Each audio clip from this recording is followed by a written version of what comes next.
What if I told you the biggest star in women's basketball isn't being celebrated, but sabotaged?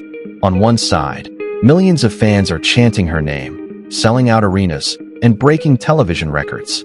On the other side, a wall of silence from her own peers and even her own team. Silence so loud it feels intentional. This isn't just about basketball. It's about power. It's about jealousy. And it's about what happens when a player becomes so big, so unstoppable that the very league she's carrying suddenly sees her as a threat instead of a blessing. Because behind the highlight reels and sold-out crowds lies a story almost no one in the media wants to touch. A story that doesn't just hint at resentment. It exposes a hidden war being fought against Caitlin Clark. And the most shocking part, the proof isn't buried in rumors or whispers. It's sitting right in front of us in numbers so outrageous they can't be ignored. For most athletes, a signature shoe is the finish line, the kind of honor you only see after a decade of dominance.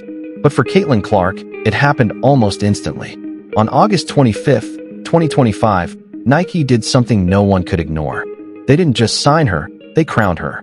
They unveiled a deal worth a jaw-dropping $28 million over 8 years, the richest contract in women's basketball history. And with it came something even rarer, a personal logo. 2 simple letters, CC, interlocked like a seal of greatness. That mark placed her in the same breath as the legends Michael Jordan, LeBron James, Serena Williams. Think about that. A rookie barely out of college being elevated into the kind of legacy tier that most players spend their entire lives chasing.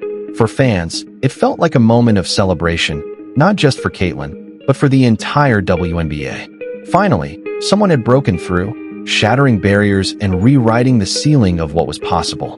This wasn't just another endorsement. This was a declaration. Caitlin Clark isn't the future of the league. She is the league.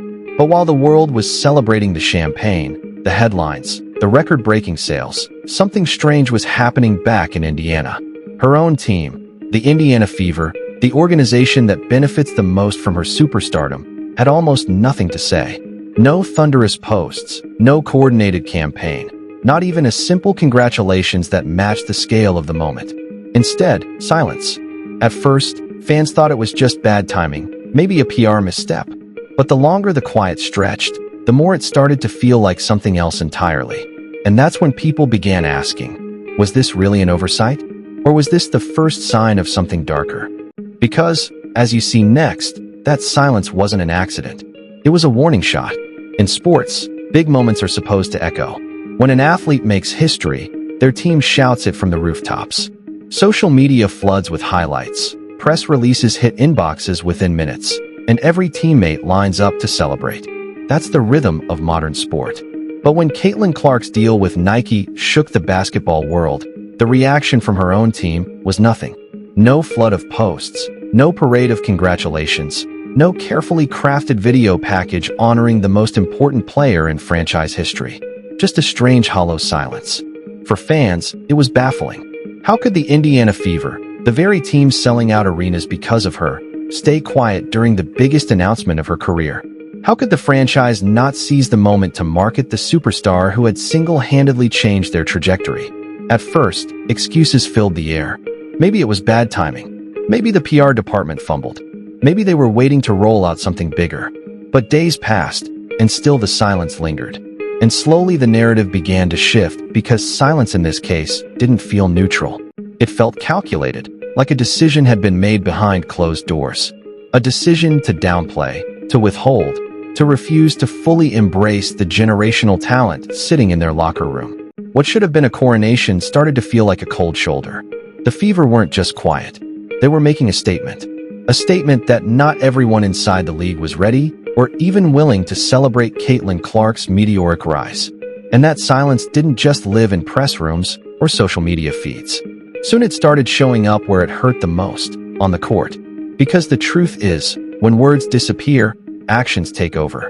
If the silence was the first warning shot, what happened next was the battlefield. Every time Caitlin Clark stepped onto the hardwood, it felt different. The game wasn't just about basketball anymore. It was about sending a message. The bump after the whistle. The elbow that lingers just a little too long. The kind of hits that don't always show up in the box score, but leave bruises that last for weeks.